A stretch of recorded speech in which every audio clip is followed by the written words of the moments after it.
qué celebramos la fuerza cuando viste un uniforme de fútbol, pero por llevar tutú y lentejuelas reducimos el patinaje artístico a algo simplemente delicado o bonito de ver, a pesar de que exige saltos cuádruples, resistencia extrema y precisión milimétrica? Porque el básquetbol es considerado potencia mundial, pero el ballet no es tratado ni siquiera como el deporte de alto rendimiento que realmente es. ¿Y por qué la natación de velocidad es fuertemente aclamada y patrocinada a nivel mundial, pero la natación artística, a pesar de ser uno de los deportes más brutales y exigentes del mundo a nivel biomecánico y fisiológico, es simplemente considerado un espectáculo de baile, altamente ignorado? El día de hoy vamos a hablar del por qué los deportes mundialmente dominados por hombres o vinculados a ideales más masculinos como la fuerza bruta, el contacto y la competencia directa mantienen un estatus de alabanza y superioridad atlética casi incuestionable, mientras que los principalmente dominados por mujeres o culturalmente asociados con cualidades etiquetadas como femeninas son fuertemente por debajeados e ignorados. Y ojo, que el patinaje artístico, el ballet y el nado sincronizado en sus inicios eran disciplinas practicadas y estructuradas por y para hombres, pero cuando comenzaron a ser dominadas por las mujeres o comunidades LGBTI, socialmente las suavizaron, subestimaron y desprestigiaron. Y ojo, que esto no es para atacar ningún deporte, porque todos son valiosos y requieren talento, disciplina y entrenamiento. Pero analicemos el por qué algunos reciben narrativa de ídolos y dioses, pero otros, a pesar de demandar niveles brutales de fuerza, técnica, potencia y resistencia, quedan relegados a arte visual y socialmente se les quita el peso de la exigencia que requiere. Miremos de cerca qué implican realmente estos deportes que son altamente invisibilizados, porque no es que unos deportes valgan más que otros, pero sí está comprobado que cuando algo se asocia con lo femenino, no importa qué tan difícil sea, el sistema tiende a valorarlo mucho menos. Y esta narrativa no es casualidad.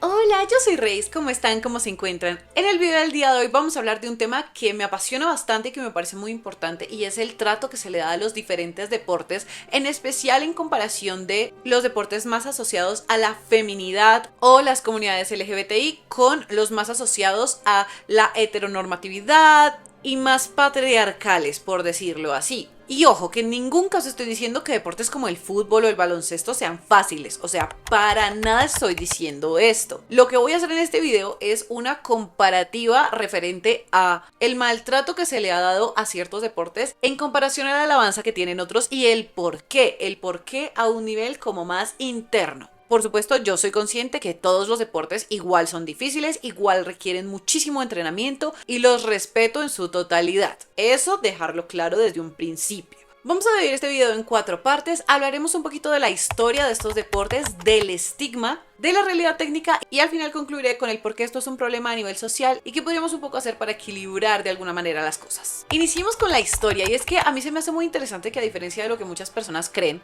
deportes como el patinaje artístico o el ballet no eran femeninos o delicados, todo lo contrario. Eran vistos como herramientas políticas masculinas diseñados para demostrar riqueza, poder y control físico. En el caso del patinaje sobre hielo, nació hace miles de años en Finlandia como método de transporte. Entre el siglo XVIII y el siglo XIX, esto fue incluso un pasatiempo para caballeros aristócratas en Europa, y valoraban la precisión de las figuras, era rígido y muy técnico. Pero a finales del siglo XIX, un estadounidense introdujo elementos de ballet y danza al deporte, y fue fuertemente rechazado por este estilo afeminado. Más adelante, la noruega Sonja Henie transformó el deporte e introdujo los trajes, las faldas cortas, las botas blancas y coreografías más elegantes y sonrientes. Y aquí es donde inició el problema de la percepción. Al convertir el deporte en lo que muchos consideraron un espectáculo de glamour, la sociedad patriarcal dejó de verlo como una hazaña atlética y pasó a verlo como un concurso de belleza afeminado en cuchillas. Algo similar pasó de hecho con el ballet, que viene de la palabra bailar, y en las cortes de Florencia y Milán, por allá en el siglo XV, los príncipes ofrecían espectáculos lujosos durante las bodas más aristócratas. Esto no era solo arte, era estatus. Hasta que en un punto la italiana Catalina Medici, que por cierto hay una serie que me gusta mucho que se llama Regine, donde hablan un poco de esta mujer. He querido hacerle un video, pero no sé si mucha gente conozca esta serie, déjenme en los comentarios si la conocen. Pero ella se llevó consigo esta tradición y produjo el primer ballet de la historia, así fue considerado. Y es que el ballet, como lo conocemos inicialmente, fue creado por hombres, para hombres. Incluso era un instrumento político. El rey Luis XVI usaba el ballet para controlar a su corte. Era básicamente un entrenamiento militar estilizado. Los ponía a aprender pasos complejos y si no podían, perdían favor político. Pero el cambio de género y perspectiva se dio para el romanticismo. Y es que durante 200 años los hombres eran las estrellas y las mujeres solo podían tener papeles secundarios. Y muy limitados usualmente por sus vestidos pesados. Pero para 1830 con Maria Taglioni se introdujeron las zapatillas de puntas,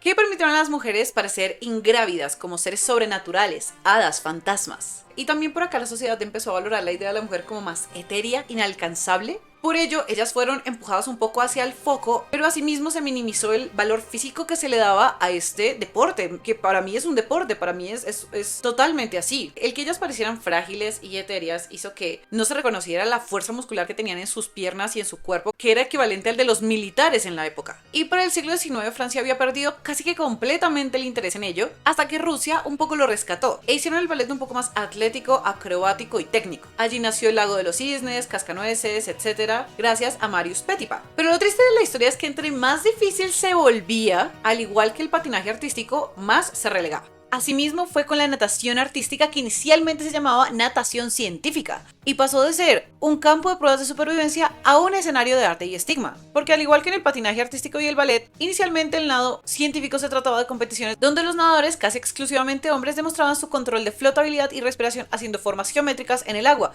Se veía como una proeza de dominio humano sobre un elemento hostil, era técnico y rígido. Pero en 1900 la nadadora australiana Annette Kellerman cambió el género en el deporte y desafió las leyes de su época, realizando espectáculos de ballet acuático dentro de inmensos tanques de cristal en teatros de vodevil, combinando buceo y gimnasia. Por ello, fue arrestada en una playa de Boston por indecencia pública. ¿Cuál fue su crimen? Usar un traje de baño de una sola pieza en lugar de pesados vestidos con faldas que debían usar las mujeres de la época para no exhibirse, según ellos.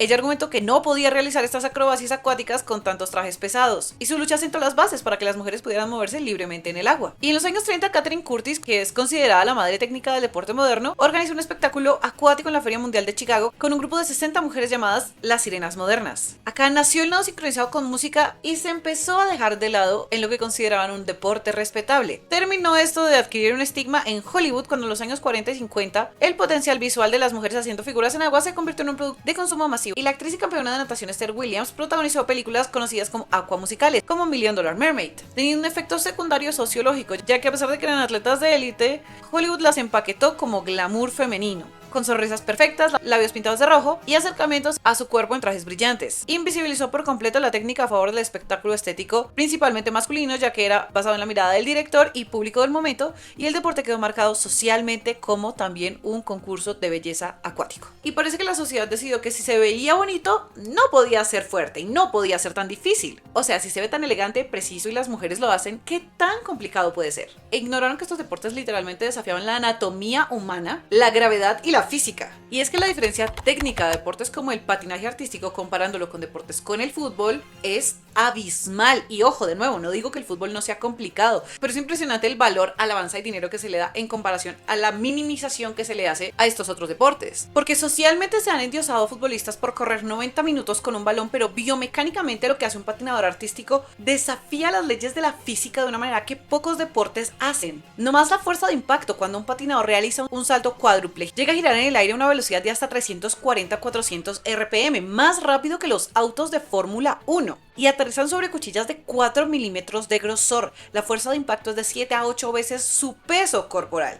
Es como si un jugador de fútbol saltara desde un segundo piso y aterrizara sobre un solo pie, en una superficie resbaladiza, y aparte de todo siguiera corriendo y bailando con una sonrisa. Se puede ver también en el margen de error, que en el fútbol un mal pase puedes recuperarlo, pero en el patinaje o la gimnasia un error de milímetros, una desviación de un grado en el eje durante un salto resulta en una caída catastrófica sobre hielo duro. Me impresiona mucho que a veces viendo fútbol veo que sí, los jugadores medios se resbalan o a veces ni siquiera los tocan, pero para que les piten falta se quedan durante mucho tiempo en el piso, pero los y las patinadoras, a pesar de estrellarse de totazo contra hielo duro, se paran y siguen patinando como si nada. También podemos ver el ballet, que a pesar de que tiene factores de biomecánica antinatural y sus atletas son forzadas a ocultar el dolor bajo un rigor técnico y físico extremo, no se reconoce ni el 10% de lo que se reconoce en deportes como el baloncesto, porque allí los movimientos fundamentales como correr, saltar, lanzar o esquivar son extensiones orgánicas de la biomecánica humana natural. El entrenamiento perfecciona estas habilidades innatas,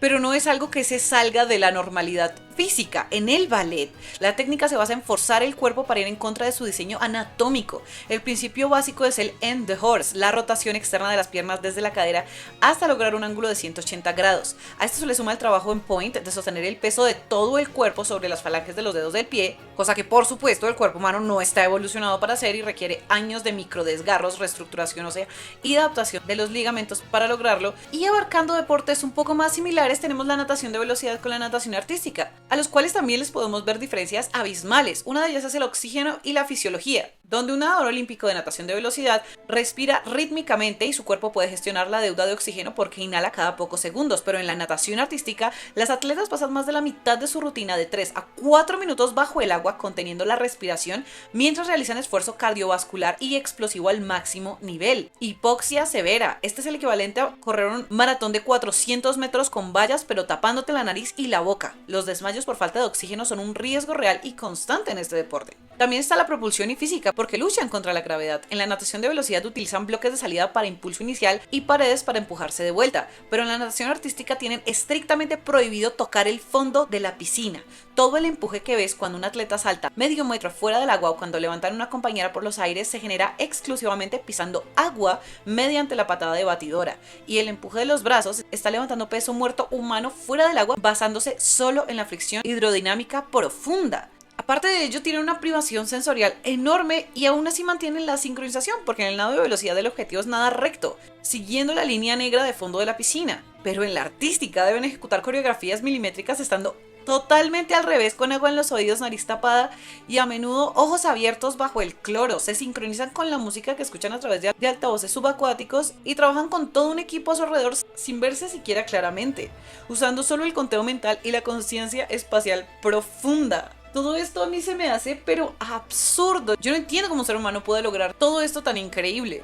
Y es muy triste ver cómo es completamente minimizado por el mito del esfuerzo femenino. Y es que en todos estos deportes que he mencionado, la regla número 1 es no puedes mostrar tu dolor. Mientras en el fútbol, la natación o el básquetbol, los deportistas pueden gritar, gemir, escupir, jadear, mostrar su enojo y tirarse al piso llenos de dolor, mientras la sociedad lo asocia con heroísmo deportivo, las patinadoras artísticas, nadadoras sincronizadas o bailarinas de ballet tienen prohibido mostrar dolor o esfuerzo. Deben realizar proezas de fuerza sobrehumana mientras sonríen y se mantienen elegantes. No importa si sus pies les sangran, si están al borde del colapso anaeróbico por la falta de oxígeno o si caen contra una pista de hielo siendo arrojadas de rodillas. Su rostro y expresión debe mantenerse en absoluta paz, ligereza y gracia.